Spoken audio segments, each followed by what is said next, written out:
The June evening enveloped Bath in a veil of mist and mild warmth, turning the city's elegant crescents into ethereal outlines. Inside the royal crescent residence of Lord and Lady Fairfax, the midsummer gathering glowed with lantern light and merriment, the air rich with the aroma of spiced cider and fresh strawberries. Lady Sophia Harrington stood near the stone fireplace, her sapphire silk gown gleaming in the soft light, desperately wishing she could blend into the tapestries. "My dear Lady Sophia," came the whiny voice she'd been avoiding all evening. "Surely you can't intend to refuse me another dance? I've been most patient, most attentive." Earl Archibald Grimshaw edged closer, his breath reeking of port and eagerness. At 43, with receding hair slicked over his head and a belly that strained against his vest buttons, he had decided that Sophia, 22, unmarried and daughter of the Earl of Eldridge, would make an excellent fourth wife. "Earl Grimshaw, I'm afraid I've developed the most dreadful headache," Sophia replied, retreating toward the French doors that led to the balcony. "The warmth, you understand?" "Then allow me to accompany you for some air. The night is mild, most invigorating." "That won't be necessary." But Grimshaw's fleshy hand was already reaching for her arm. Sophia made a split-second decision. She snatched her linen shawl from a nearby chair and dashed through the French doors, her heart pounding against her bodice. The balcony led to stone steps descending to the avenue. Behind her she heard Grimshaw's complaints and the puzzled whispers of other guests. Embarrassment flushed her cheeks, but not as much as the idea of enduring another moment in that man's presence. Her silk slippers slid on the dew-slicked pavement as she reached the street. Lanterns cast pools of golden light through the drifting mist. A row of carriages lined the curb, their drivers bundled in light coats, horses shifting uneasily in the dusk. "Lady Sophia, do come back. You'll catch a chill." Grimshaw's voice echoed from the balcony. Panic gripped her. Without thinking, Sophia yanked open the door of the nearest carriage and hurled herself inside, slamming the door shut behind her. She pressed against the plush seat, breathing heavily, her heart racing wildly. The interior was cozy and scented with rose and polished wood. Outside, she could hear Grimshaw's voice drawing nearer. "Excuse me," came a cheerful female voice from the shadows opposite her. "But you're not Jenkins, our footman." Sophia's eyes adjusted to the faint light seeping through the carriage windows. Seated across from her was a young woman about her own age, with auburn curls tucked under a stylish hat, and eyes that twinkled with undisguised amusement. She was alone in the carriage, a book resting on her lap. I do apologize most sincerely," Sophia stammered. "I seem to have entered the wrong carriage. There was a gentleman." "Say no more." The young woman leaned forward, peering through the window. "Goodness, is that Earl Grimshaw? The one who smells of stale tobacco and drones on about his award-winning beats?" Despite her embarrassment, Sophia couldn't suppress a giggle. "The very same." "You poor thing." The woman settled back with a satisfied smile. "Well, you're perfectly safe now. I'm Lady Clarissa Beaumont, and this is my brother's carriage. He's still inside at the tiresome party, enduring talks about legislative matters. We're about to depart for Beaumont House near the circus. You're welcome to stay until Earl Beat gives up his chase." "Lady Clarissa, I couldn't possibly impose." "It's hardly an imposition. Besides, any enemy of Earl Grimshaw is a friend of mine." Clarissa studied her with open curiosity. "I'm Lady Clarissa Beaumont? And you are?" "Lady Sophia Harrington." "Harrington, as in the Earl of Eldridge?" At Sophia's nod, Clarissa's expression brightened. "My brother knows your father. They served together in the House of Lords." "This is marvelous. We're practically connected already." Before Sophia could respond, Clarissa rapped on the carriage ceiling. "Jenkins will wait for his grace, but we have a guest. Lady Sophia will be joining us. We'll drop her at Pulteney Bridge before heading home." "My lady, I really should. Nonsense. You're staying right here until that dreadful Earl stops lurking about. Clarissa settled back with obvious satisfaction. Now, while we wait for my impossibly dull brother to extricate himself from boring conversations, tell me, are you enjoying the season? Besides the Earl-related disasters, obviously. The question was asked with such genuine warmth that Sophia found herself relaxing. The season has been educational, though I confess I'm finding the whole business rather exhausting. The matrimonial market is utterly barbaric, Clarissa agreed sympathetically. All those mothers circling like hawks, gentlemen posturing like peacocks. It's exhausting and degrading for everyone involved. She paused, her expression turning thoughtful. Tell me, what do you do when you're not fleeing from unwanted suitors? What actually interests you? The question caught Sophia off guard. Most people at society events never asked what interested her, only whether she played the piano adequately, and if her dowry was substantial. I enjoy reading, she said slowly. History, particularly architectural history, and I manage some of my father's estate correspondence when he's occupied with parliamentary business. Architectural history. Clarissa's eyes lit up with an almost predatory gleam. How absolutely fascinating. My brother Edmund, the Duke of Beaumont, is obsessed with architecture. He's been restoring our family manor for years. Georgian this, Palladian that, endless discussions about foundations and facades. That sounds quite interesting, actually. Does it? Clarissa leaned forward intently. Because I have to tell you something, Lady Sophia. I'm about to be terribly forward, and you're welcome to think me completely mad, but I feel this might be a sign from Providence itself. I don't understand. My brother needs a wife. Sophia blinked. I'm sorry? What? Edmund. The Duke. He desperately needs to marry, but he refuses to even consider it. Clarissa's words tumbled out in a rush. And do you know why? Because he's using me as an excuse. I'm in love, desperately, completely in love with Lord Theodore Kingsley, and Edmund won't approve our courtship. He claims Theodore is unsuitable, but really he's just being overprotective to the point of suffocation. Lady Clarissa, I'm not sure how this concerns. Don't you see? If Edmund had his own romantic interest, his own life beyond managing mine, he'd stop being so obsessively controlling.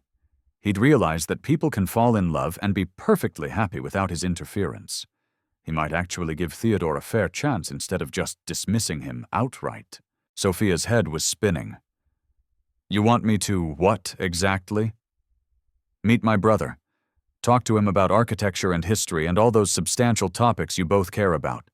Distract him from his relentless focus on protecting me from imaginary dangers. Clarissa's expression turned earnest. I'm not asking you to fake anything, Lady Sophia. I genuinely think you and Edmund would get along splendidly. You're both intellectual, passionate about similar things, interested in substance over frivolity. This is madness, Sophia said faintly. It's strategic, Clarissa corrected. Look, Edmund has spent 10 years since our father died, being nothing but the Duke. He manages the estate, sits in Parliament, makes responsible decisions, and has completely forgotten how to simply be a person who experiences joy and love. Meanwhile, I'm 19 years old and in love with a wonderful man. But my brother won't even meet with him properly because he's convinced himself that his only purpose in life is protecting me from potential mistakes. That sounds complicated. It's suffocating. Clarissa's frustration was palpable. I love my brother desperately, but he needs to realize that he cannot protect me from life itself. And the only way he'll understand that is if he has his own life, his own interests, his own relationships, his own happiness beyond micromanaging mine. Despite herself, Sophia felt a flicker of sympathy. She understood familial duty and overprotective relatives. Her own father had been reluctant to allow her any independence until she'd proven herself capable with estate management. Even if I agreed to this scheme, which I'm not saying I am, your brother would have to actually be interested in me. You can't force attraction or compatibility. I'm not trying to force anything. I'm simply creating an opportunity for two compatible people to meet in circumstances where they can actually talk instead of navigating the absurd rituals of ballroom courtship. Clarissa pulled out a small card. The Bath Architectural Society Symposium is next week. Edmund attends every year. It's one of the few events he genuinely enjoys because it's intellectually stimulating. This is an invitation. Given your interest in architectural history, you'd be a perfect addition to the society. Sophia took the card, studying it. You're asking me to attend an architecture symposium on the chance that I might encounter your brother and distract him from his overprotective tendencies long enough that he'll reconsider his stance on your romantic life. When you say it like that, it sounds manipulative. It is manipulative, perhaps, but it's manipulative in service of everyone's happiness, which has to count for something. Clarissa's expression softened. Lady Sophia, I've watched my brother bury himself in duty for a decade. He deserves joy. He deserves love. And frankly, so do I. If you and Edmund connect, genuinely connect, then everyone wins. If you don't, then we've had a pleasant afternoon at a symposium, and you've made a new friend in me. What's the harm? The carriage door opened, and a footman appeared. Lady Clarissa, His Grace sends word that he'll be another quarter hour at minimum. Lord Caldwell has cornered him regarding canal investments. Clarissa groaned. Of course he has. Very well, Jenkins. The footman closed the door, and Clarissa turned back to Sophia. You see what I mean? My brother is trapped discussing profit margins when he'd rather be anywhere else. He needs someone to give him a reason to escape these tedious obligations. Someone who makes him remember that life is more than duty and responsibility. Sophia looked at the invitation in her hand, then at Clarissa's earnest face. This was absolutely mad. She barely knew this woman, and she was being asked to participate in what amounted to a matchmaking conspiracy designed to manipulate a duke into reconsidering his sister's romantic prospects. And yet, when was the last time someone had seen her as more than a decorative potential wife? When was the last time she'd met someone who might actually appreciate her interests in classical architecture and estate management? The season had been an endless parade of shallow courtship rituals and calculating social maneuvers. The idea of meeting someone, even under dubious circumstances, who might value her mind as much as her family connections, was desperately appealing. I'll attend the symposium, she heard herself say. I make no promises beyond that. If your brother and I happen to meet and happen to have a conversation, so be it. But I won't pretend to be someone I'm not, and I won't actively manipulate him. I'm not asking you to. Clarissa's face lit up like sunrise. I'm just asking you to be yourself, your genuine, intelligent, architecturally obsessed self. And maybe if the opportunity arises, mention that you find his preservation work at Beaumont Manor fascinating. Because you do find it fascinating, don't you? I do, Sophia admitted. Manor restoration is incredibly complex and important work. See? Perfect. That's all I'm asking. Genuine interaction based on shared interests. Clarissa clasped her hands together. Oh, this is going to be wonderful. And Lady Sophia, when Edmund finally realizes that I'm not a child who needs constant protection, when he actually meets Theodore and sees how happy we are together, I'll owe you an enormous debt of gratitude. Footsteps approached the carriage. Clarissa's expression shifted instantly. Quick before Edmund sees you. He's rather stuffy about propriety, and I'd prefer not to explain why there's a random lady in his carriage. But just trust me, I'll send you more details about the symposium. And Lady Sophia, Clarissa squeezed her hand. Thank you, truly.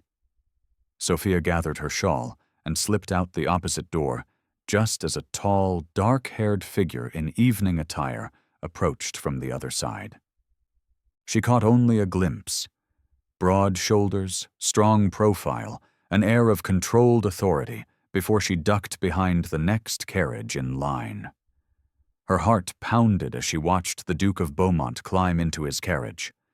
Then it pulled away, disappearing into the Bath mist. Sophia stood on the pavement, suddenly aware that she was alone on a dim street in evening dress, having just agreed to participate in a matchmaking scheme with a woman she'd known for less than 30 minutes. She must be absolutely mad. But as she walked toward her father's townhouse, she couldn't suppress the flutter of anticipation in her chest. Perhaps madness was exactly what she needed. Behind her, Earl Grimshaw's voice still echoed faintly from the Fairfax balcony, calling for his dear Lady Sophia. She didn't look back.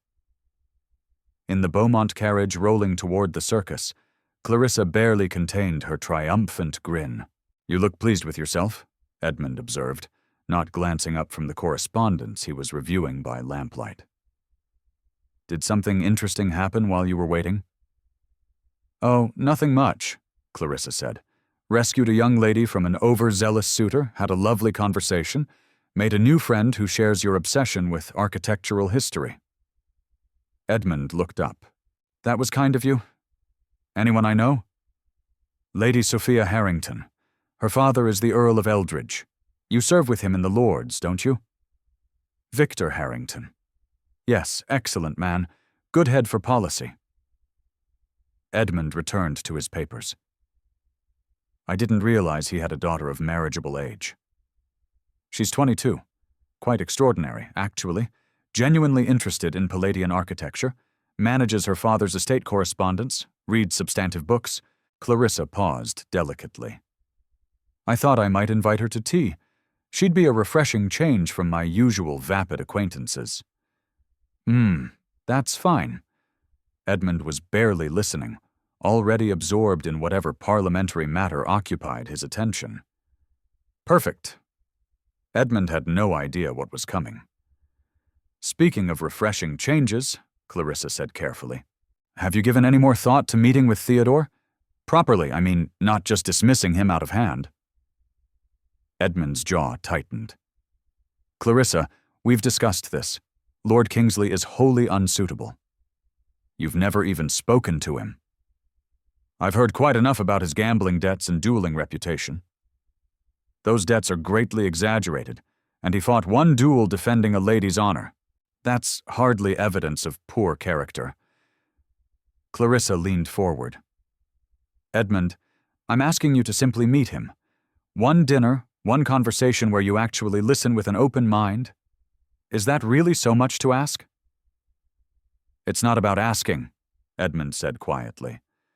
"It's about protecting you from making a mistake that could ruin your life. I've seen too many young women marry charming fortune hunters only to find themselves trapped in miserable circumstances. I won't let that happen to you. But I'm not just any young woman. I'm your sister, and you know I'm not a fool. I can judge Theodore's character for myself if you'd just give me the chance to prove it to you." Edmund rubbed his temples, exhaustion evident in every line of his body. "Clarissa, I'm trying to do what's best for you." "I know, but Edmund," her voice softened, "you can't protect me from every potential disappointment. At some point you have to trust me to make my own choices, even if they're mistakes. That's what growing up means. You're 19 years old, nearly 20, and desperately in love with a wonderful man whom you refuse to even consider because you're so busy being my guardian that you've forgotten I'm also a person with my own judgment and desires." The silence stretched between them, heavy with years of similar arguments. Finally, Edmund sighed. "One dinner," he said. "I'll meet with Lord Kingsley once, but I make no promises beyond listening." Clarissa's heart soared. "That's all I ask." "Oh, Edmund, thank you." "Don't thank me yet. If he's half as unsuitable as I suspect, this conversation will be very short." "He'll surprise you, I promise." As the carriage continued towards the circus, Clarissa gazed out at the mist-shrouded streets, her mind already racing ahead. Edmund had agreed to meet Theodore. That was progress. Now she just needed to ensure he was in the right frame of mind for that meeting. not defensive and overprotective, but open to the possibility that other people's love stories could end happily. And the best way to do that was to show him that he deserved his own love story. That's where Lady Sophia Harrington came in. By the time they reached Beaumont House, Clarissa had the entire plan mapped out in her mind. The symposium next week would be the perfect opportunity. She'd provide Sophia with just enough information about Edmund to facilitate genuine conversation, his interests, his opinions, his vulnerabilities. Not manipulation, exactly, just strategic facilitation. If Edmund had someone in his life who made him happy, who reminded him that joy and love weren't weaknesses but necessities, then he'd finally understand what Clarissa had been trying to tell him all along. Everyone deserved love, including overprotective, duty-bound dukes who'd forgotten how to be anything except responsible. Clarissa smiled to herself. This was going to work. It had to work because she was running out of time. Theodore had been patient for months, but he wouldn't wait forever, and Clarissa wasn't willing to choose between the brother she loved and the man who'd captured her heart. Somehow, she had to save them all. 3 days later, Sophia sat in the morning room of her father's townhouse, staring at 2 items that had arrived with the Morning Post: the formal invitation to the Bath Architectural Society Symposium and a sealed letter bearing the Beaumont crest. She opened the letter with trembling fingers. "Dear Lady Sophia, I do hope this letter finds you well, and that Earl Grimshaw has ceased his persistent attentions. I wanted to thank you again for the delightful conversation during your unexpected visit to my brother's carriage. It is so rare to meet someone with genuine intellectual curiosity and substance. I am writing to invite you to tea on Thursday afternoon at 3 at Beaumont House. I realize we've only just met, but I felt an immediate kinship with you, and I would very much enjoy continuing our acquaintance.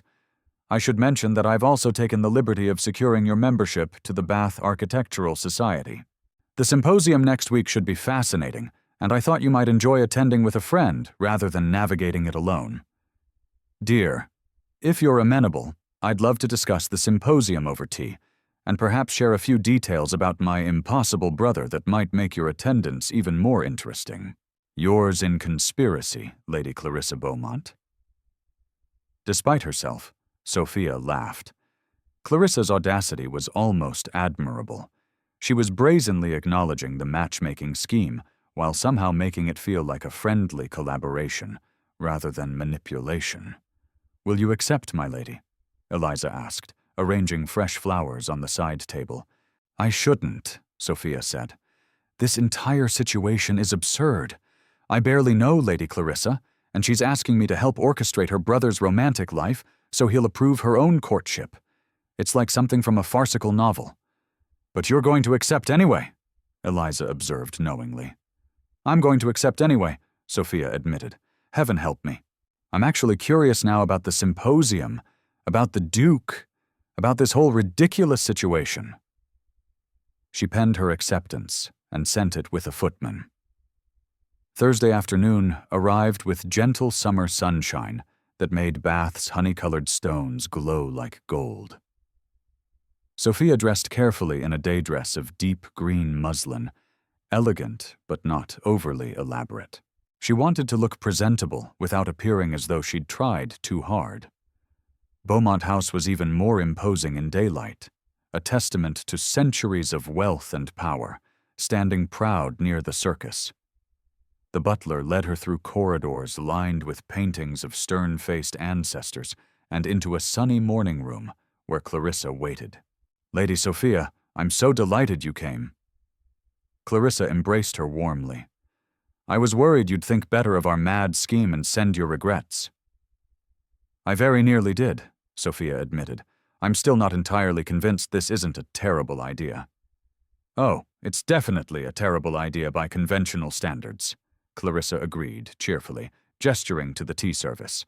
"But conventional standards have left my brother lonely, and me trapped in an endless battle over my own romantic future. Sometimes terrible ideas are exactly what's needed. As they settled with tea and cucumber sandwiches, Sophia found herself relaxing despite her reservations. Clarissa had that rare gift of making people feel immediately at ease, as if they'd been friends for years rather than days. "So," Clarissa said, setting down her cup, "shall we discuss the elephant in the room, or rather the Duke?" "I suppose we must. First, I want you to understand my brother's situation. This isn't just about me wanting to marry Theodore, though I do want that desperately. It's about Edmund needing to remember that life is more than duty and responsibility." Clarissa's expression turned serious, the playful mask slipping to reveal genuine concern underneath. "Our father died 10 years ago. Heart seizure in the House of Lords. Sudden, shocking, and it left everything in chaos. Papa was brilliant but disorganized, and when Edmund inherited at 20, he discovered the estate was a mess. Debts, poor investments, properties in disrepair, dozens of unresolved legal matters." "That must have been overwhelming," Sophia said softly. "It nearly destroyed him. I was only 9, so I didn't fully understand at the time, but I remember him working 18-hour days, barely sleeping, barely eating. He fixed everything, saved the estate, paid off the debts, restored the family's reputation. But in the process, he forgot how to be Edmund. He became the Duke first and a person second. And now he's overcompensating by trying to protect you from any potential mistake." "Precisely." Clarissa leaned forward. "He's convinced that if he'd been more prepared, more vigilant, somehow Father's death wouldn't have left such disaster. It's not rational, but it drives everything he does now, including refusing to even consider that Theodore might be a good man who genuinely loves me." "Why is he so opposed to Lord Kingsley, specifically?" "Theodore is the second son of the Marquis of Sutherland, which should make him perfectly respectable.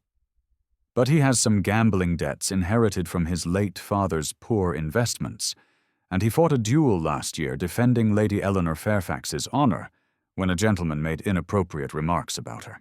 Somehow those facts have transformed into fortune-hunting, duel-prone scoundrel in Edmund's mind." "Have you tried explaining the actual circumstances?" "He won't listen. Every time I bring up Theodore's name, Edmund starts lecturing me about my youth and inexperience, and how I deserve better than a man with questionable character." Clarissa's frustration was palpable. "I love my brother, but he's suffocating me with his protection. And the worst part is I know he means well. That's what makes it so impossible." Sophia found herself deeply sympathizing. She understood familial love tangled with frustration, the difficulty of asserting independence while maintaining precious relationships. "So your plan is to distract him with a romantic interest of his own." "My plan is to help him see that people, including me, are capable of making good decisions about love without his intervention. If Edmund experiences genuine connection with someone, if he allows himself to be vulnerable and discovers that the world doesn't end when he stops controlling everything," Clarissa met Sophia's eyes, "then maybe he'll trust that I can handle my own heart." "That's a lot of weight to put on one potential courtship." "I know, but I'm running out of options. Theodore has been patient for months, but he won't wait forever. And I refuse to choose between my brother and the man I love." Her voice dropped. "Please, Sophia, I need your help." The vulnerability in Clarissa's voice was genuine. This wasn't a frivolous girl playing at matchmaking. This was someone genuinely desperate to salvage the two most important relationships in her life. "Very well," Sophia said quietly. "I'll attend the symposium. I'll meet your brother if the opportunity arises naturally. But, Clarissa, I need you to understand something. I won't build a relationship on deliberate deception. If your brother and I connect, it needs to be genuine. I won't pretend to be someone I'm not just to serve your purposes. I would never ask you to. That's why you're perfect for this. You're genuinely interested in architecture and history and all the things Edmund cares about. I'm not asking you to fake anything. I'm just helping facilitate a connection that might not happen otherwise because my brother is terrible at social situations, and you're probably too polite to approach a duke uninvited. So, what exactly are you proposing? Clarissa pulled out her small leather notebook. I'm going to give you some information about Edmund, his interests, his opinions, his preferences. Not so you can manipulate him, but so you can avoid common conversational pitfalls and find areas of genuine compatibility. Think of it as reconnaissance for friendship. That sounds dangerously close to manipulation. It's strategic conversation management, Clarissa insisted. Every mama in Bath researches eligible bachelors before positioning their daughters. Every diplomatic dinner involves advanced intelligence about guests' interests and sensitivities. This is just applied social strategy. Sophia took a deep breath. What kind of information are we talking about? Well, for instance, Edmund's passionate about Palladian architecture, particularly the preservation versus modernization debate. He believes historical value usually outweighs efficiency concerns, but he's not dogmatic. He respects well-reasoned counter-arguments. Clarissa flipped through her notebook. He's also read Edward Gibbon's Decline and Fall of the Roman Empire 6 times. He's obsessed with understanding how civilizations crumble, probably because he's terrified of letting the Beaumont legacy fail. Despite her reservations, Sophia found herself leaning forward with interest. What else? He hates crowds and tends to retreat to quiet corners at social events. He appreciates directness over social games. If you have an opinion, state it clearly rather than hinting politely. He's also... Clarissa paused, her expression softening. He's desperately lonely, Sophia.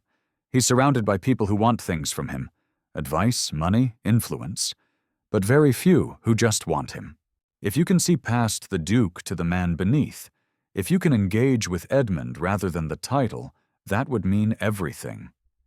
The loneliness in Clarissa's description resonated with something in Sophia's own experience. How many men had courted her title and dowry without ever seeing her? How many social interactions had been calculated transactions rather than genuine connections? I'll do my best, she said finally, but I need you to promise me something in return. Anything. If this goes badly, if your brother discovers what we're doing and feels betrayed, you'll take full responsibility. I won't be made the villain in someone else's family drama. Agreed, though I don't think it will come to that. Clarissa smiled. I have a good feeling about this, Sophia. I think you and Edmund might actually be perfect for each other. Not just for my purposes, but genuinely. We'll see. Sophia took a sip of tea. Now tell me everything I need to know about the Duke of Beaumont. For the next 2 hours, Clarissa talked. She described Edmund's daily routines, his opinions on everything from land reform to canal expansion, his habits when troubled or overwhelmed. She painted a picture of a man trapped by duty, brilliant but isolated, desperate for genuine connection, but too afraid of vulnerability to pursue it. By the time Sophia left Beaumont House that evening, her head was spinning with information, and despite all her reservations about the ethics of the situation, she couldn't deny the flutter of anticipation in her chest. In 4 days, she would attend the symposium. In 4 days, she would meet the Duke of Beaumont, and somehow she would try to be honest while carrying the weight of Clarissa's desperate hopes and carefully curated intelligence. What could possibly go wrong? The Bath Architectural Society Symposium was everything Clarissa had promised. Intellectually stimulating, mercifully free of social posturing, and filled with people who genuinely cared about architectural conservation rather than gossip and status. Sophia arrived early, her nerves fluttering despite her best efforts at composure. She wore a practical day dress of navy blue, her hair arranged simply. No artifice, no excessive elegance, just herself, ready to discuss classical foundations and Palladian architecture with people who actually cared. The main hall of the assembly rooms was filled with displays of architectural drawings, scale models of restoration projects, and clusters of serious-looking gentlemen discussing masonry techniques. Sophia was one of only a handful of women present, but no one seemed to find her presence unusual. The architectural society was progressive in that respect. She drifted toward a display about Bath Abbey's restoration, studying the detailed drawings of clear-story stabilization work, when a deep voice behind her said, "The neoclassical elements are particularly impressive. They've managed to stabilize the structure without compromising the original stonework." Sophia turned and found herself face to face with the Duke of Beaumont. He was even more striking than her brief glimpse by the carriage had suggested. Dark hair slightly disheveled, as if he'd been running his fingers through it while absorbed in study. Strong aristocratic features that might have been intimidating, if not softened by genuinely intelligent eyes. The color of aged brandy. Tall and broad-shouldered in a way that suggested physical capability beneath his impeccably tailored coat. He looked at her with polite interest, clearly expecting a response to his comment about the Abbey. All of Clarissa's carefully provided information flooded Sophia's mind. He loves Palladian architecture. He appreciates directness. He values genuine intellectual engagement over social performance.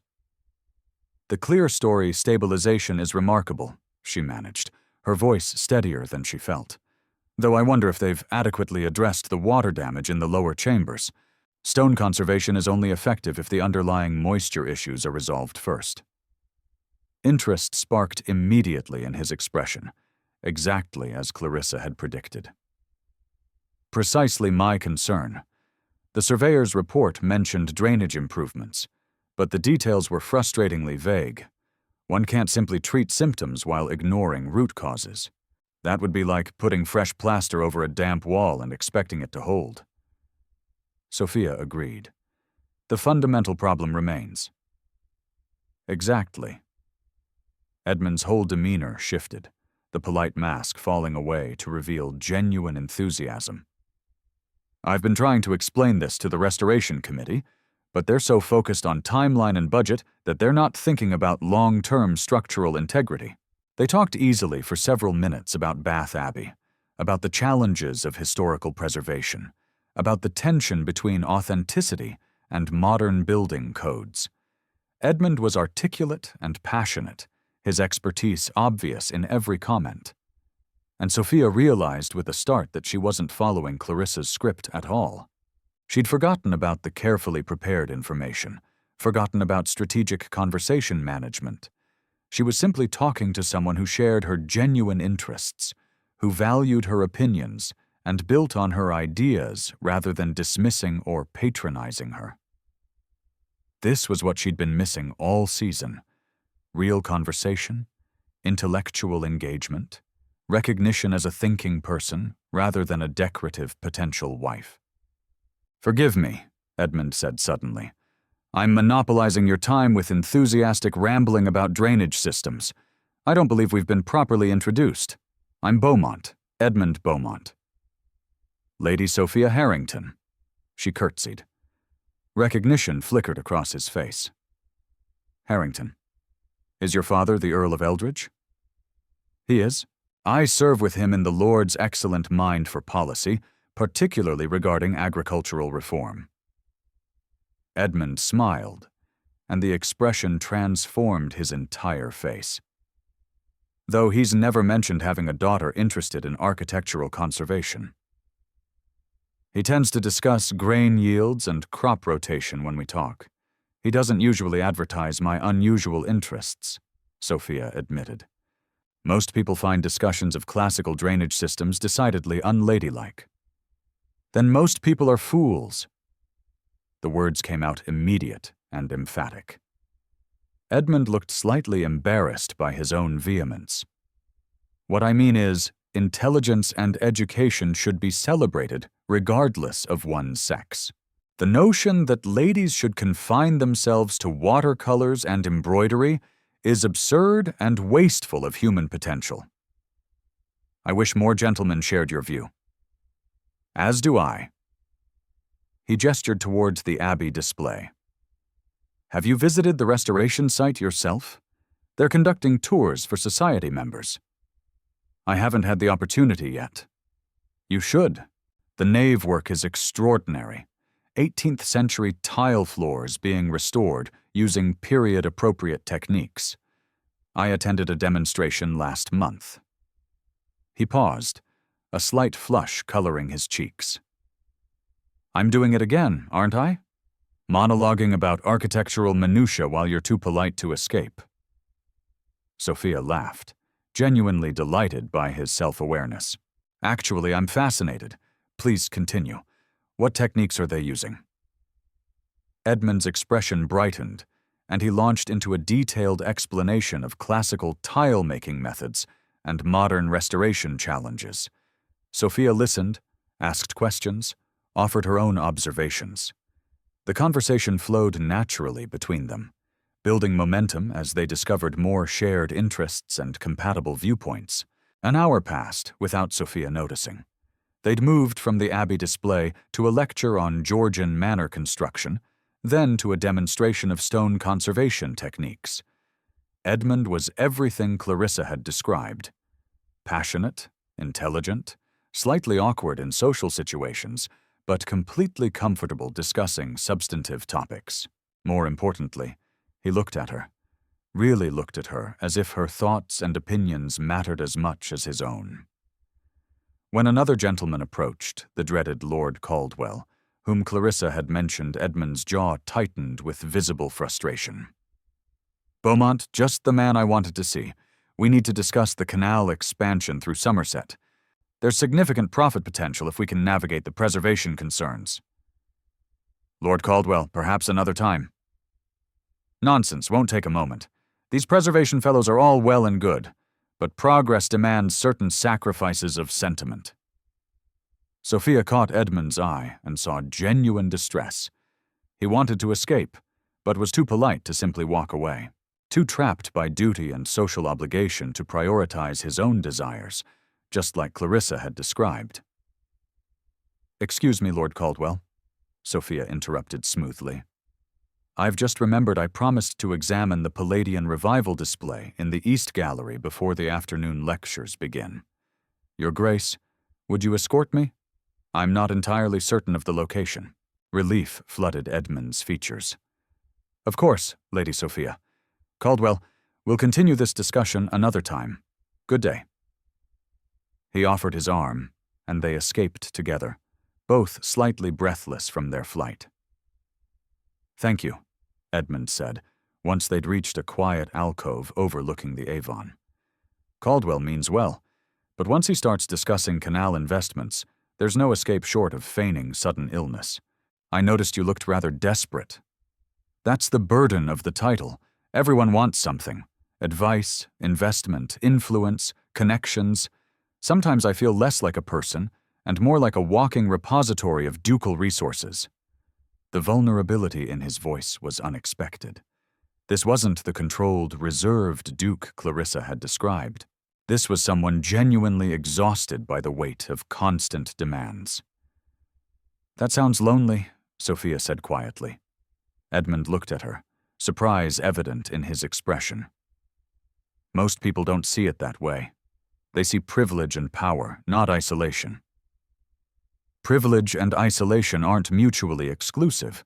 You can have every material advantage and still feel utterly alone. Yes. The single word held volumes of acknowledgement. Exactly that. They stood in the alcove, the noise of the symposium fading to background murmur. Through the windows, the Avon sparkled in the afternoon sun, boats gliding past like time itself made visible. Lady Sophia, Edmund said slowly, may I be honest with you? I would prefer honesty to polite platitudes. This has been the most genuinely enjoyable conversation I've had in months, possibly years. You're not angling for anything, not positioning yourself advantageously, not calculating social benefit. You're just yourself. Do you have any idea how rare that is? Guilt stabbed through Sophia's chest. He thought she was being completely genuine, unaware that she'd come armed with information about his interests, his vulnerabilities, his preferences. Your Grace. Edmund, he interrupted. When we're discussing architecture and drainage systems, I think we can dispense with excessive formality. Call me Edmund. Edmund, then. Her voice wavered slightly. I should tell you something. Would you permit me to call on you? The question tumbled out in a rush, as if he'd been gathering courage. Properly, with your father's permission, I would very much like to continue this conversation. Sophia's heart soared even as guilt intensified. This was working exactly as Clarissa had planned. Edmund was interested, engaged, clearly attracted to the connection they'd formed, and it was built on a foundation of calculated information and orchestrated circumstances. But her enjoyment had been genuine. Her interest in him was real. The connection she felt, that was authentic, wasn't it? I would like that very much, she heard herself say. Excellent. Edmund's smile was transformative, pure joy breaking through aristocratic reserve. I'll call on Tuesday if that's agreeable. Tuesday would be perfect. That evening, Clarissa appeared at Sophia's townhouse, barely containing her excitement. Tell me everything. Did you meet him? Did you speak? What did he say? Sophia led her into the drawing room, checking to ensure they had privacy. Your plan worked.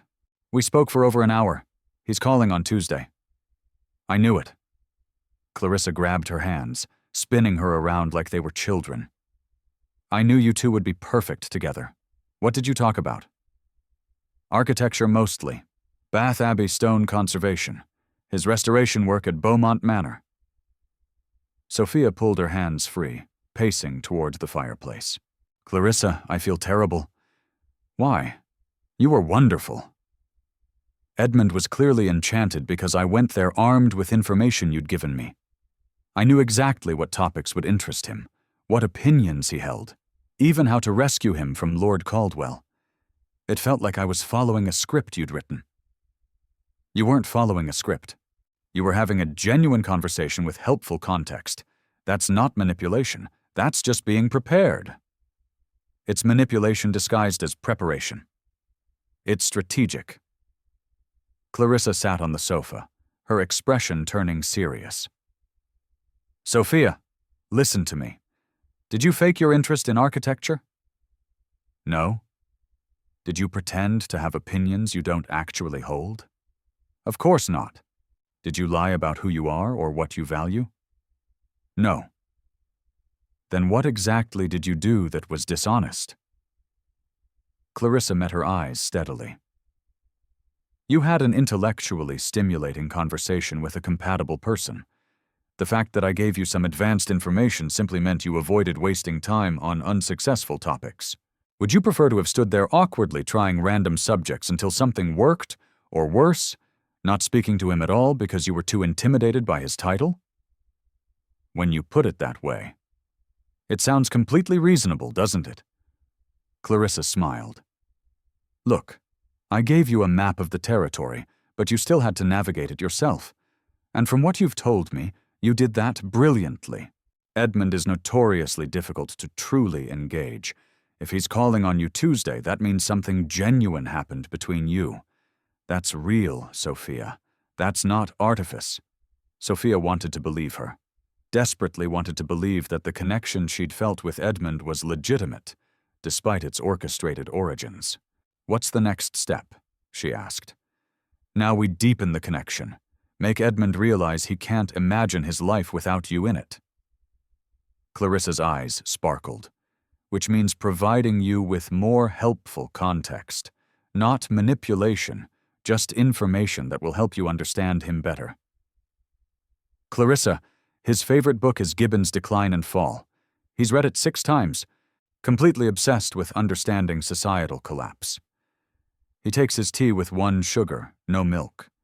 His political opinions lean progressive on social issues, but conservative on fiscal policy.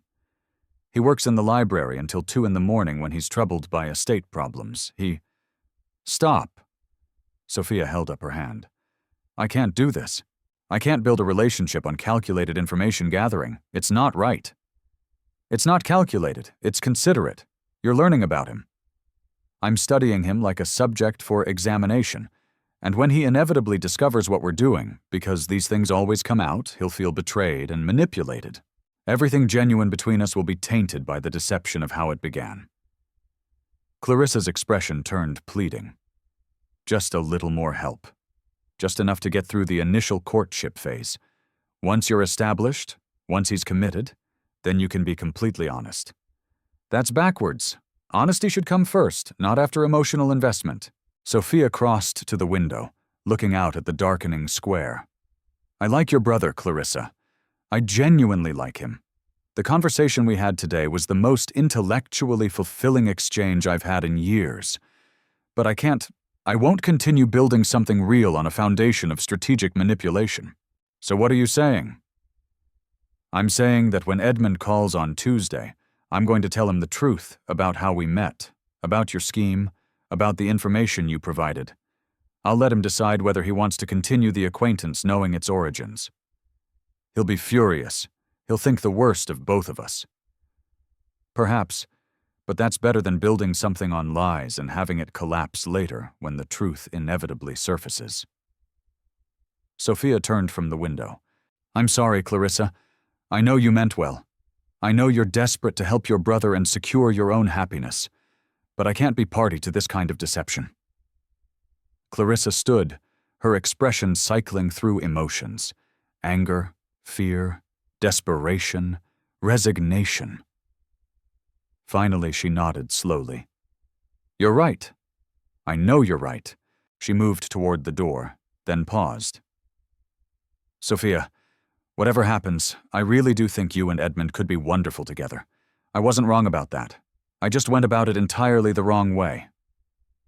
I know, and I appreciate what you were trying to do, even if the method was flawed. After Clarissa left, Sophia stood in the drawing room, her heart heavy with the decision she'd made. On Tuesday, she would tell Edmund everything, and likely watch whatever connection they'd begun to form crumble under the weight of revelation. But at least her conscience would be clear. At least she'd have chosen honesty over convenience, even if it cost her the most interesting man she'd ever met. Tuesday afternoon arrived with overcast skies threatening rain. Sophia dressed carefully in a gown of deep plum, elegant but sober, appropriate for the conversation she was about to have. Eliza arranged her hair simply, sensing her mistress's tension but wisely remaining silent. He'll understand, Eliza said finally. If he's half the man you've described, he'll appreciate your honesty. Or he'll feel betrayed and never speak to me again.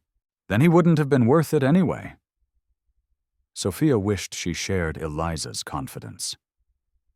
The Duke of Beaumont arrived precisely at 3 caution, as punctual as one would expect from a man who valued order and responsibility. The butler showed him into the drawing room where Sophia waited, her father discreetly present as propriety demanded, but seated far enough away to allow private conversation. Edmund looked nervous. It was endearing, this powerful, composed duke who commanded respect from Parliament and society, visibly anxious about a simple afternoon call. Lady Sophia, he bowed, thank you for receiving me. Your Grace, please sit. She gestured to the chair across from her. They managed perhaps 5 minutes of stilted pleasantries about the weather and the symposium before Sophia couldn't bear it anymore. Edmund, I need to tell you something.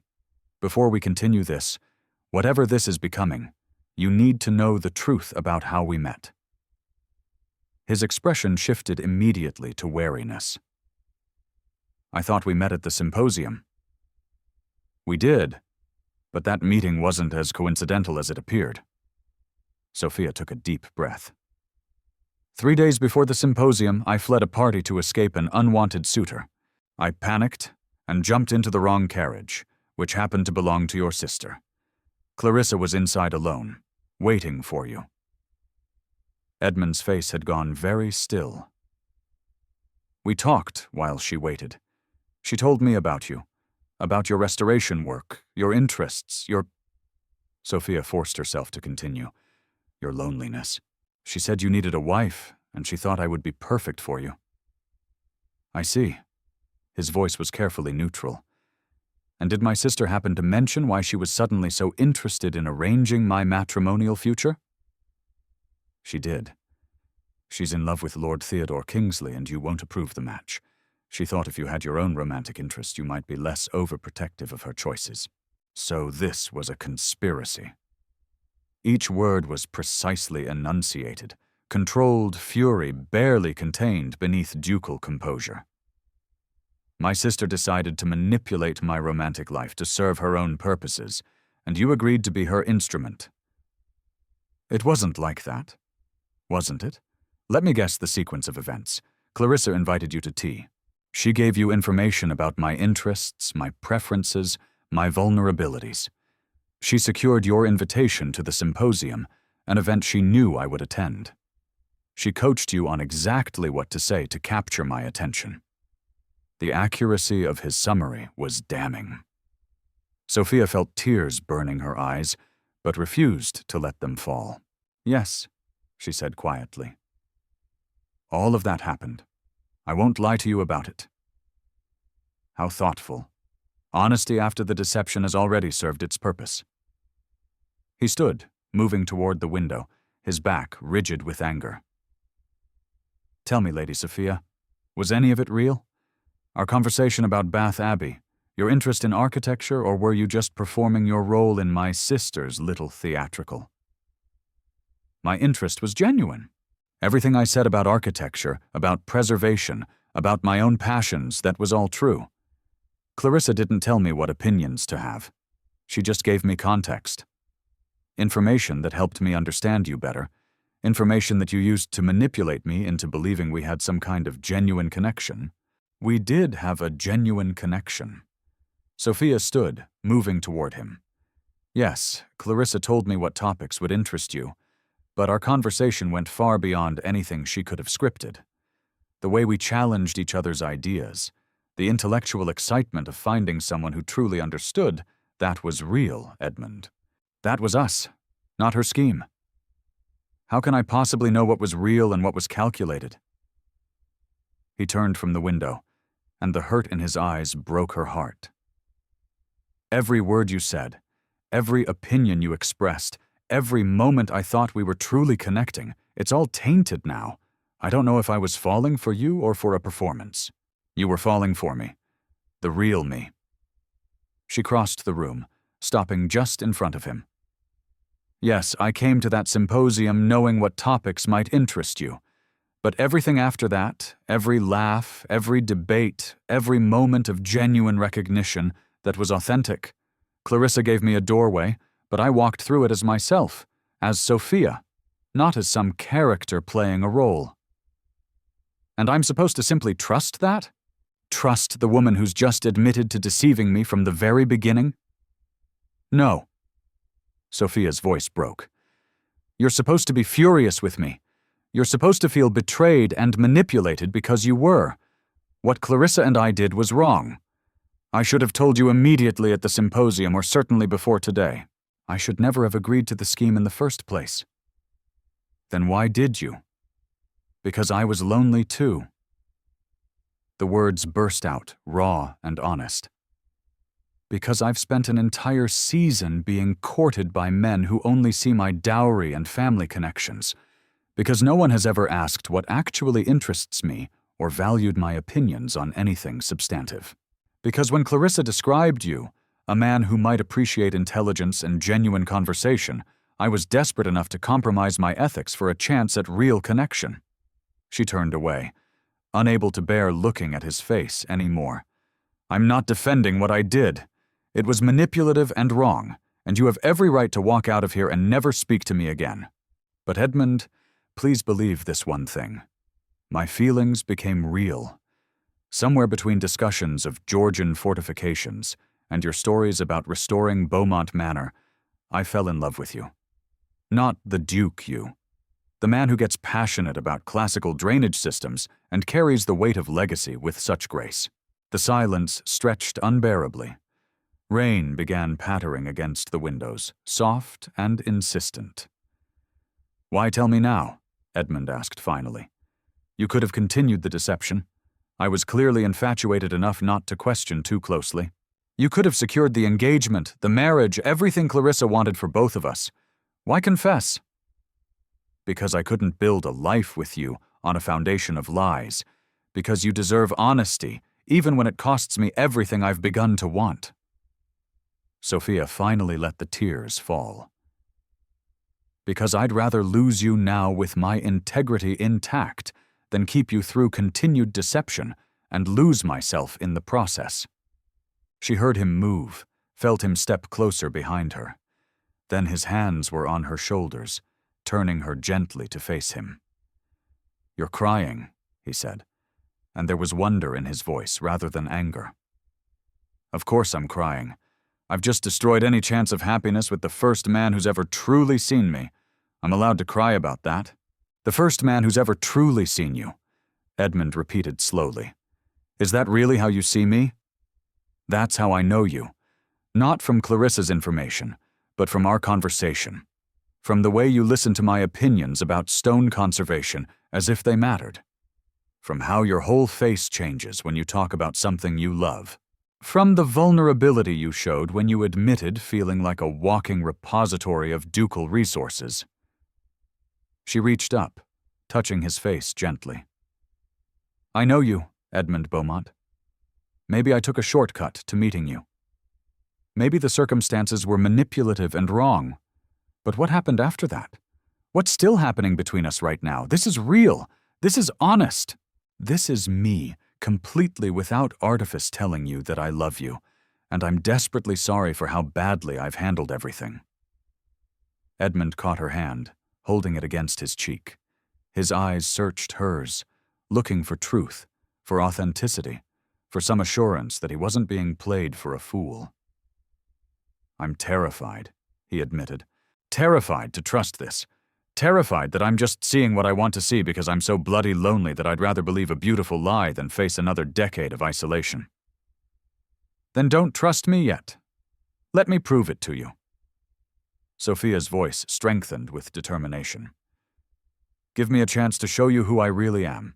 No scripts, no information from Clarissa, no strategic conversation management. Just me, honestly and completely, for as long as it takes for you to believe that what we have is genuine." "And what about my sister's scheme? Her plans for Theodore?" "I don't know. That's between you and Clarissa. I can't solve your family dynamics. I can only be honest about my own role in them." Edmund was quiet for a long moment, his thumb tracing circles on the back of her hand. Finally, he spoke. "My father used to say that the measure of a person isn't in avoiding mistakes, but in how they handle them once made. That integrity isn't perfection. It's honesty when honesty is most difficult. Your father sounds like he was wise. He was disorganized and impractical, but wise about what mattered." Edmund released her hand, stepping back slightly. "Sophia, what you and Clarissa did was wrong. The manipulation, the calculated orchestration, using my vulnerabilities as tools for your own purposes, that was wrong, and it hurt. I know." But he held up a hand. "You also did something remarkable. You chose honesty over convenience. You confessed when you could have continued the deception. You prioritized integrity over your own desires." That he paused, something like wonder crossing his face. "That's exactly the kind of character I've been searching for. Someone who values truth more than advantage." Hope flickered in Sophia's chest. "What are you saying?" "I'm saying I'm still furious with both of you. I'm saying I feel manipulated and betrayed, and it will take time to fully trust again. But I'm also saying—" He reached for her hand again. "I think my initial instinct was right. I think we might genuinely be suited for each other. Not because Clarissa orchestrated it, but because underneath all her meddling, there's real compatibility, real connection. So, you're willing to try? To start over? Honestly this time? I'm willing to try slowly, carefully, with absolute honesty from this point forward. His expression turned stern. But Sophia, if there are any other secrets, any other deceptions, no matter how small, now is the time to reveal them. I need complete transparency moving forward. No more secrets, I promise.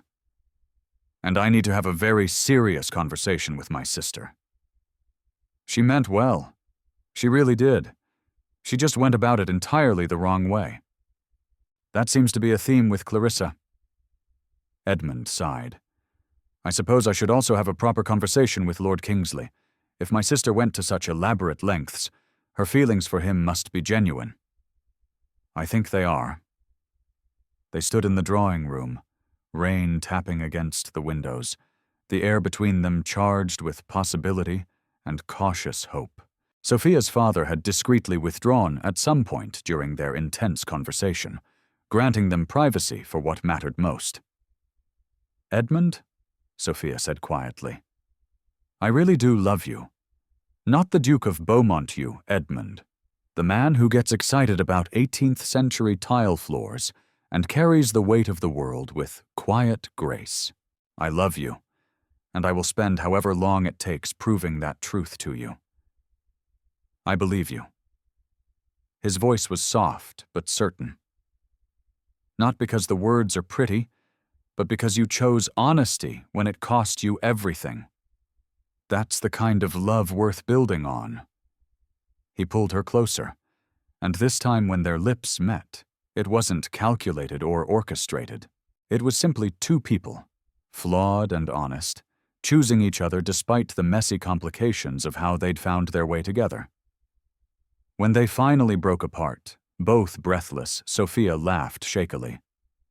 Clarissa is going to be insufferably smug about this. Undoubtedly, though I plan to make her suffer through a very stern lecture first.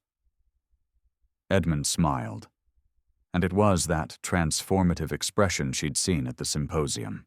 Pure joy breaking through aristocratic reserve. But after I've properly scolded her for manipulative meddling, I suppose I'll have to thank her. However misguided her methods, she did ultimately introduce me to you.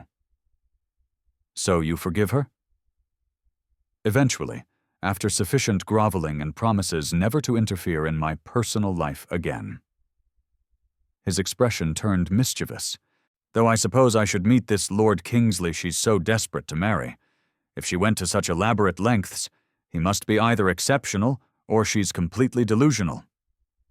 From what she's told me, he's quite wonderful, and his faults are largely exaggerated. We'll see, Edmund offered his arm. Shall we inform your father that his daughter has just agreed to court a duke who was nearly driven away by romantic conspiracy? That should make for an interesting conversation. They walked together toward the door, and Sophia felt the last of her anxiety dissolving. Yes, they'd begun badly.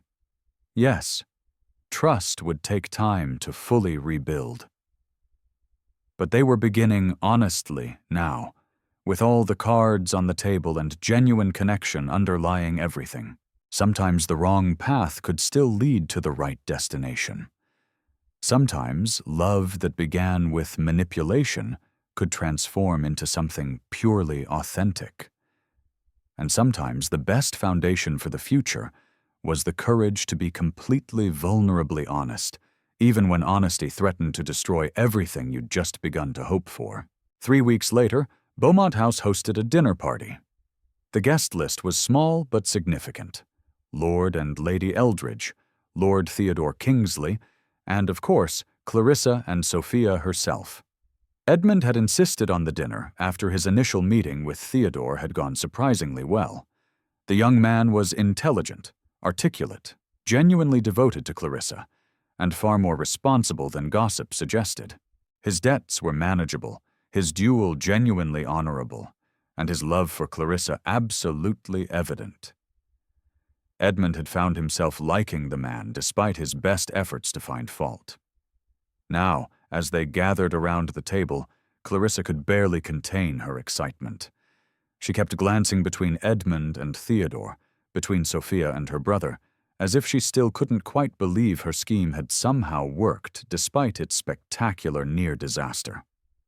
"Lady Clarissa," the Earl of Eldridge said with dry humor, "I understand you played matchmaker for my daughter and your brother. Rather bold of you." Clarissa had the grace to look embarrassed. "I may have facilitated their introduction, though events took a rather complicated turn when Sophia decided honesty was more important than my careful planning." "As it should be," Edmund said firmly, "though I'll admit the outcome has been." He looked at Sophia, his expression softening. "Unexpectedly wonderful." "So you've forgiven her machinations?" Theodore asked, amused. "I've forgiven her after extensive groveling, multiple apologies, and a solemn promise never to interfere in my personal affairs again." "Which I've kept," Clarissa protested. "I haven't meddled once in the past 3 weeks." "You tried to suggest which flowers Sophia should prefer," Edmund pointed out. "That wasn't meddling. That was helpful advice about garden aesthetics." The table laughed, and Sophia felt a wave of contentment wash over her. This was what she'd been missing all season. Not perfect social performance, but genuine connection. Not calculated advancement, but honest relationships built on mutual respect and affection.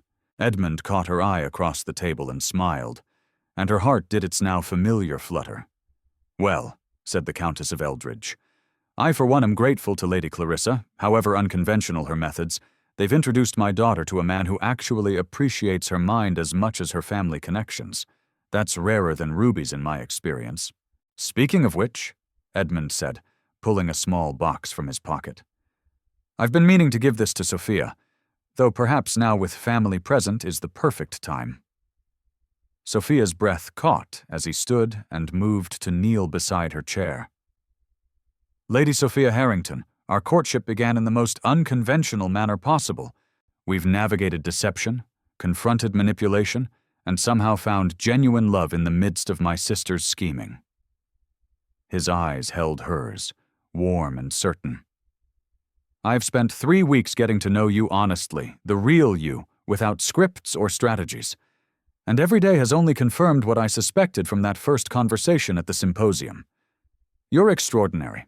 You challenge me intellectually, match me in passion for history and preservation, and possess the kind of integrity that chose truth over advantage even when it cost you everything." He opened the box, revealing an emerald ring that caught the candlelight beautifully. "Will you marry me? Not the Duke of Beaumont, but me, Edmund. Will you build a life with me based on honesty, mutual respect, and genuine love? Will you let me spend the rest of my days proving that sometimes the most unlikely beginnings can lead to the most beautiful endings?" Sophia's vision blurred with tears, but she was smiling so broadly her face hurt. "Yes, absolutely yes, to all of it." Edmund slipped the ring onto her finger, and the table erupted in applause and cheers. Clarissa was openly weeping with joy. Theodore was grinning, and both sets of parents were beaming with approval. "I have an announcement as well," Edmund said, returning to his seat but keeping Sophia's hand in his. "I've given considerable thought to Lord Kingsley's suit, and after spending time getting to know him properly," he looked at Clarissa, "I give my blessing to your courtship, with the understanding that you'll wait at least 6 months before formalizing any engagement, and that Theodore will demonstrate financial responsibility by managing our Somerset estate during that period." Clarissa squealed and threw herself at her brother, nearly knocking over a wineglass in her enthusiasm. "Oh, Edmund, thank you, thank you, thank you." "Yes, well," he extracted himself with amused dignity. "Try not to orchestrate anyone else's romantic life in gratitude. Once was quite enough." "I make no promises," Clarissa said, her eyes sparkling. "After all, I have a perfect track record. 1 attempt, 1 successful engagement, and a brother who's finally happy. I might take up matchmaking professionally." "Absolutely not," Edmund and Sophia said in unison, then laughed at their synchronicity. As the dinner continued, as conversation flowed about wedding plans and future arrangements, as Theodore and Clarissa made eyes at each other across the table, as parents discussed the practical details of aristocratic unions, Sophia felt a profound sense of rightness. Yes, their beginning had been manipulative. Yes, it had nearly ended in disaster. But by choosing honesty over convenience, by valuing integrity over advantage, they'd transformed something dubious into something genuinely beautiful. Sometimes love needed a push to begin. Sometimes that push came from an over-enthusiastic sister with matchmaking delusions. And sometimes, just sometimes, the most unlikely circumstances could lead to the truest love. As Edmund's hand tightened around hers, as he leaned close to whisper, "I love you," beneath the table's cheerful noise, Sophia knew with absolute certainty that they would build something lasting, not perfect, perhaps not uncomplicated, but real, honest, and absolutely worth every chaotic moment it had taken to find each other. 1 year later, the nursery at Beaumont Manor was flooded with late afternoon sunlight, illuminating the newly installed Palladian windows that Sophia had insisted upon. She stood by one of those windows now, cradling their infant son, Alexander, while Edmund attempted to explain manor architecture to their utterly uninterested 3-month-old. "You see, Alexander, the column system is crucial for distributing the weight of the stone walls. Without proper columns, the entire structure becomes unstable. Darling, he's asleep." Edmund looked down at their son, whose tiny face was peaceful in sleep, completely oblivious to his father's lecture. "Ah, well, we'll continue the lesson later." Sophia laughed softly, crossing to sit beside him on the settee. "He has his entire life to learn about classical architecture. For now, perhaps we could simply enjoy him being small and perfect." "He is rather perfect, isn't he?" Edmund's voice held wonder as he gently touched Alexander's tiny hand. "I still can't quite believe we made him. I assure you we did. I have extensive memories of the process." "Sophia." But Edmund was grinning. A knock at the door interrupted them, and Clarissa swept in, followed by a heavily pregnant woman who could only be Lady Theodore Kingsley, formerly Lady Clarissa Beaumont, married these past 6 months, and radiantly happy, despite being constantly uncomfortable. "Don't get up," Clarissa said, settling carefully into a chair. "I'm massive and ungainly, but I'm determined to visit my nephew." "Hello, darling Alexander. Your Aunt Clarissa has arrived to spoil you outrageously." "He's asleep," Edmund said. "Perhaps save the spoiling for later. Sleeping babies are the best kind. They can't protest when you admire them excessively." Clarissa gazed at Alexander with open affection. "He has your eyes, Edmund, and Sophia's nose. Perfect combination." "We think so," Sophia said, smiling at her sister-in-law. "How are you feeling? The baby must be due soon." 3 weeks, according to the physician. 3 weeks of waddling, constant backache, and Theodore treating me like I'm made of spun glass. But her expression was soft with love. "He's been wonderful, actually, utterly devoted, and only slightly panicked about impending fatherhood." "Where is Theodore?" Edmund asked. "Discussing estate management with your steward. He's determined to prove he can handle the Somerset properties flawlessly before the baby arrives." "He's done excellent work," Edmund admitted. "Far better than I expected, if I'm honest. The accounts are impeccable, and the tenants speak highly of him." "I told you he was wonderful," Clarissa said smugly. "But no one ever listens to me." "We listen to you. We just verify everything you say because you have a history of manipulation and scheming. That was one time. One time I orchestrated a romance, and it worked out brilliantly for everyone." "It nearly ended in disaster," Sophia reminded her. "But it didn't. You and Edmund are blissfully happy. I got to marry the man I love, and now we have beautiful baby Alexander to prove that my matchmaking genius is genuine." Clarissa leaned back with satisfaction. "I should write a book about strategic romantic facilitation." "Please don't," Edmund and Sophia said simultaneously. They sat in comfortable silence for a moment, watching Alexander sleep, listening to the distant sounds of manor life continuing around them. Outside the window, the Somerset hills rolled away in shades of summer green, and Sophia felt a bone-deep contentment she'd never imagined possible during that desperate season in Bath. "Do you ever regret it?" Edmund asked quietly. "The unconventional beginning, the manipulation and near disaster." "Never," Sophia said immediately. "Yes, it was messy and ethically dubious. Yes, we nearly lost everything before we'd even properly begun. But, Edmund, I wouldn't change a single moment because every step, every mistake, every choice led us here to this, to you and me and Alexander, and a life built on honesty and genuine love. Even Clarissa's scheming. Even that, though, I draw the line at her writing a matchmaking manual." "Cowards," Clarissa muttered. "Both of you." As Theodore appeared in the doorway, his face lighting up when he saw his wife. "There you are. I've been looking everywhere.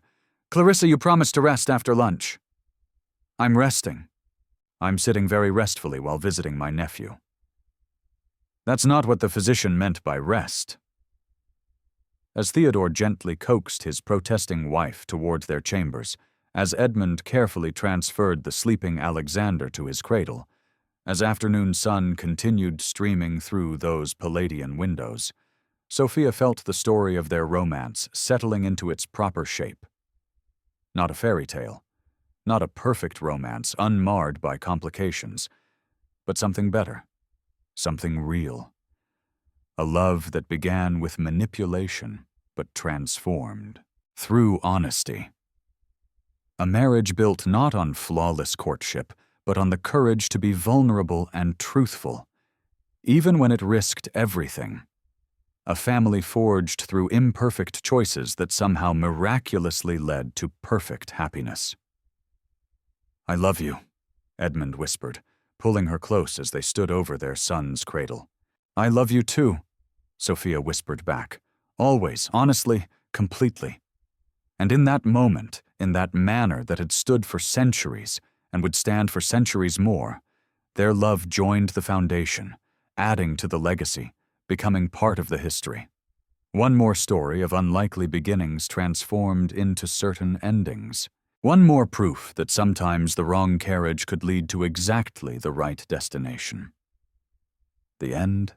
In the tapestry of life, this tale teaches a profound lesson. Honesty is the cornerstone of enduring relationships. When faced with deception, even if born from good intentions, choosing transparency fosters trust and authenticity.